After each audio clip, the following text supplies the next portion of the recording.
এই চ্যানেলে সম্প্রচারিত সকল খবরই সচেতনতামূলক এবং শিক্ষণীয়, কোনো কিছুই প্রভাবিত নয়।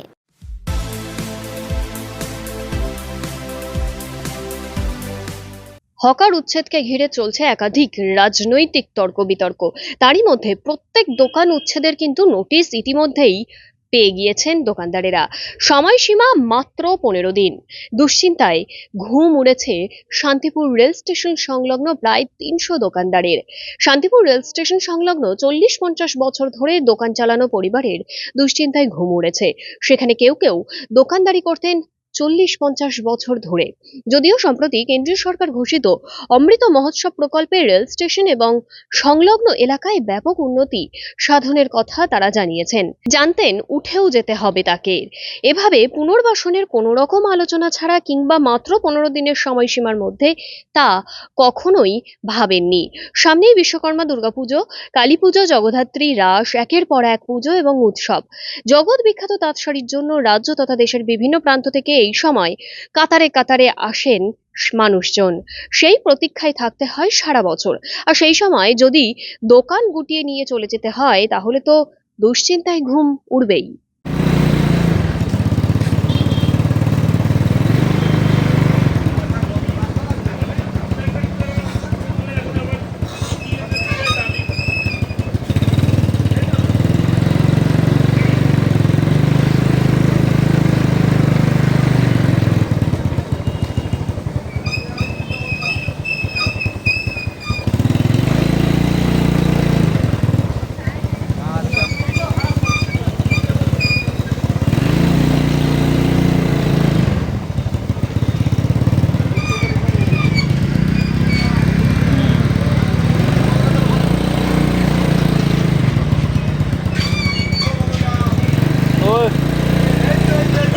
যারা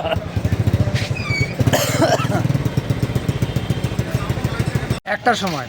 আচ্ছা, রেল কর্তৃপক্ষ লাগাতে এসেছিল নাকি? হ্যাঁ, রেল কর্তৃপক্ষ লাগাবে। তো কি লেখা আছে তাতে? লেখা নোটিশ তো পুরোটা আমি পড়িনি, কিন্তু লেখা আছে নোটিশ দিয়ে গেলাম, 15 দিনের মধ্যে দোকান সরিয়ে নিতে হবে। এখন কি ভাবছেন? এখন আমাদের কী করবো, এখন আমাদের কমিটি দেখি কি বলে, কমিটিকে বলবো, আমাদের তো পুনর্বাসন করার চেষ্টা করবো। কত দোকানদার আছে মোটামুটি? আমাদের এখানে অন্তত 300-350। কত বছর ধরে দোকান চালিয়ে আসছেন মোটামুটি আপনারা? আমি তো অন্তত 47 বছর ধরে চলছি। আচ্ছা, আরও আগে থেকে কিসের দোকান আপনার? আমার স্টেশনের দোকান। আচ্ছা, তো এখন এই সমস্যার কথা যারা নোটিশ লাগাতে এসেছিল তাদেরকে জানিয়েছিলেন যে আমাদের একটু সময় দেওয়া হোক? না, আমাদের এদেরকে সময় দেওয়া, ওরা বলছে আমরা ওসব জানি না, আমাদের কাছে কোনো লাভ নেই, আপনারা উপরে যোগাযোগ করুন। এর আগে কখন নোটিশ দিয়েছিল না আজকেই প্রথম? আচ্ছা, এই বলছে 15 দিনের মধ্যে ভেঙে নিতে হবে, কি আমাদের সম্ভব? সেক্ষেত্রে কি করবেন ভাবছেন, মানে কি করলে ভালো হয়? আমরা যাচ্ছি, আমাদের পিছনে জায়গা আছে, যদি জায়গাটা দেয় খুবই ভালো হয়। সামনে ভেঙে দেবো, অসুবিধা না, পিছনে যে জায়গা আছে আমাদের, যদি রেল যদি দেয় তাহলে খুব ভালো হয়। তো এই ব্যাপারে আপনারা নিজেদের মধ্যে আলোচনা করেছেন? আলোচনা করবো, বসবো। আর এমনি সাংসদ বা বিধায়কের কাছে গিয়েছেন? না, যাইনি, যাবো আমরা। বিধায়কের কাছে যাইনি, যাওয়া হয়েছিল। এর আগে এমপির কাছে গেছিলাম, এমপি এর আগে গেছিলাম, প্রধানমন্ত্রীকে চিঠি দিচ্ছি, এই চিঠি দেওয়া এই সার বলেছে, আর কিছু দিয়েছে কিনা জানি। আচ্ছা, বললো আমি যে চিঠি জানিয়ে দিয়েছি, যাতে দোকানগুলো। এখানে তো রেলযাত্রী সমিতিও আছে, মাঝে মাঝে আসে প্রোগ্রাম করে, তাদেরকে জানিয়েছেন?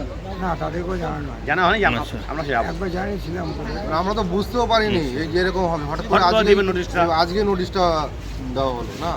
তাহলে তো কত মানুষ বললেন এখানে দোকান আছে?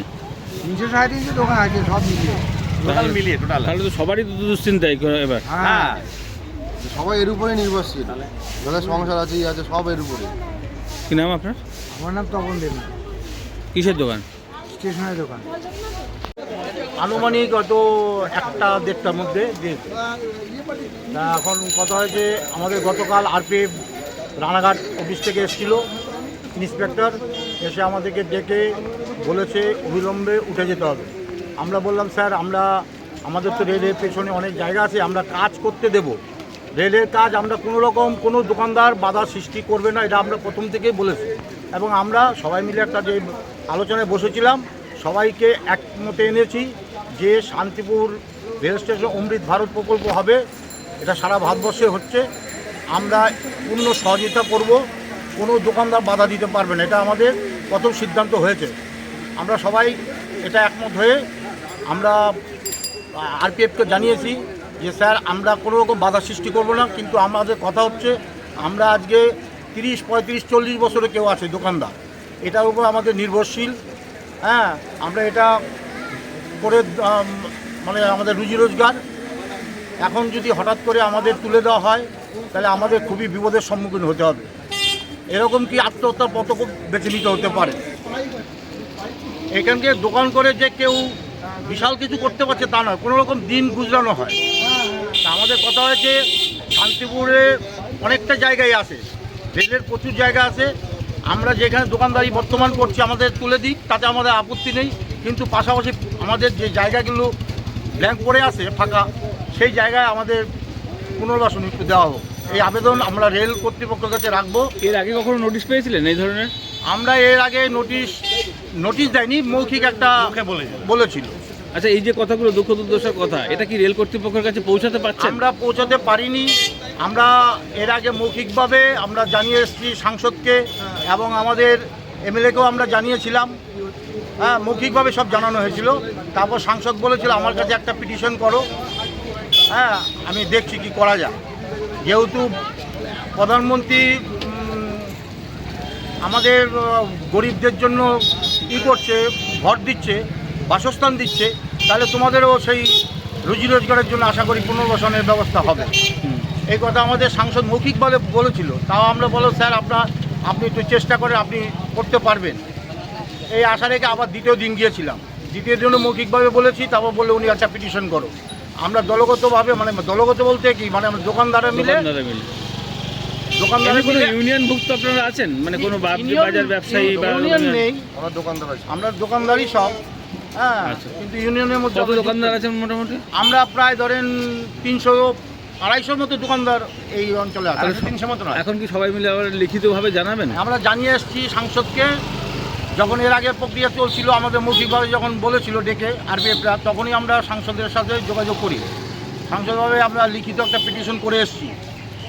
আমরা পুনরায় আবার যাব, যাতে এই কথাগুলো আমরা তো ডিআরএম কাছে বলতে পারি না, সাংসদ বললো উচ্চতর কর্তৃপক্ষের কাছে রেলে জানাতে হবে। আমরা সাংসদকে বলেছি আপনার দ্বারাই হবে এবং যোগাযোগ করতে হবে। আপনি যখন বলবে তখনই আপনার পাশে আমরা আসবো, হ্যাঁ এসে জানাবো। তাহলে যে সামনে পুজো রয়েছে, দুর্গাপুজো, এই জন্য আমরা খুবই চিন্তিত যে আমাদের বাঙালির একটা সামনে উৎসব, দুর্গা উৎসব। আমরা সারা বছর একটা এই দিনগুলোর জন্য তাকিয়ে থাকি। হ্যাঁ, এখানে বাইরের কিছু লোকজন আসে, তার উপর আমরা নির্ভর করে আমাদের চলতে হয়, যে সারা বছর আমাদের যাই দুর্দশার মধ্যে কাটুক, হয়তো পুজোটা আসলে আমরা একটু সুরা পাবো, এরকম চিন্তাধারার মধ্যে আমাদের এর মধ্যে নোটিশ ধরিয়ে দিল। আমরা এখন তো সকলেই মানে দুশ্চিন্তা, মানে রুজি রোজগার না থাকলে যা হয়, কি করে খাবো সেটাই চিন্তা করছি। আপনার নাম আর কিসের দোকান? আমার নাম গণেশ ভৌমিক, আমার মিষ্টির দোকান। নোটিশ দেওয়া গেল যে এসে দেখি যে দেওয়ালের মধ্যে নোটিশ। হ্যাঁ, কি তাতে কি লেখা রয়েছে জানেন? লেখা রয়েছে যে আমাদের 15 তারিখের মধ্যে উঠতে হবে। আচ্ছা, 23 তারিখের থেকে লাগিয়েছে, 15 তারিখের মধ্যে উঠতে হবে। আচ্ছা, মানে এখানে উঠে যেতে হবে। সেই জায়গায় পুনর্বাসন বা কিছু কোথায় দোকানদারি করবেন সেসব কিছু বলল না, কিচ্ছু বলেনি। আপনারা যখন লাগাতে এসেছিল তাকে জিজ্ঞাসা করলেন এই ব্যাপারে, দাদা আমরা যাব কোথায়? ওরা কিছু বললো না। আচ্ছা, এখন কি চিন্তা ভাবনা করছেন? কতদিন ধরে দোকানদারি করেন এখানে? আমরা 46 বছর দোকানদারি করে আমি। আচ্ছা, এরকম সবাই 50 বছর, 60 বছর? আচ্ছা, কতগুলো দোকান আছে মোটামুটি? 200-250 দোকান আছে। সবাইকে তাহলে উঠে যেতে হবে? সবাইকে নোটিশ দিয়েছে, উঠে যেতে হবে। এই 15 দিনের মধ্যে গুছিয়ে নিয়ে চলে যেতে পারবেন? কি সম্ভবটা কি করবেন ভাবছেন তাহলে? এখন কি করব, আমরা নানান জায়গায় একটু বলতে হবে। আমরা গরিব মানুষ, আমাদের এই রুজি রোজগার, আমরা কি করে খাবো? স্টেশন মাস্টারও তো কিছু বলছে না, যে আরপিএফও কিছু বলছে না। এবার আমাদের দেখি কার কাছে গেলে যদি সাংসদ, বিধায়ক রয়েছে, রেল সমিতি রয়েছে, এদের কাছে যাবেন? যাবো তো বটে, গিয়ে জিজ্ঞেস করতে, আমার জানাতে তো হবে, উঠতে তো হবেই আমাদের। আজকে উঠলে হবে, কালকে উঠতে হবে, তাদের জানিয়ে উঠতে হবে। আচ্ছা, আর একটা জিনিস বলছি যে এক্ষেত্রে যেমন প্ল্যাটফর্মে দেখা গেল এক পাশে কাজ হচ্ছে, অন্য পাশে তাদেরকে বসানো হয়েছে, তো এইভাবে কি এখানে করা সম্ভব মনে হয়? তা হচ্ছে না তো, দেখছি তো বলছে সব খুব ভালো হয়। উঠে যেতে, ওইরকম যদি হয় তবে তো আমাদের ভালো হয়। কিন্তু এই দুঃখের কথা আর কাউকে জানাতে পারছেন না, না, মানে এই কেউ দুঃখের কথা রেল কাউকে কর্তৃপক্ষ কারোর কাছে না, বলতে পারছেন না? জানাতে পারছি না আমরা। আচ্ছা, কি নাম আপনার? আমার নাম মাধব দেবনাথ, আচ্ছা, কিসের দোকান আপনার? আমার তেলে বাজার দোকান।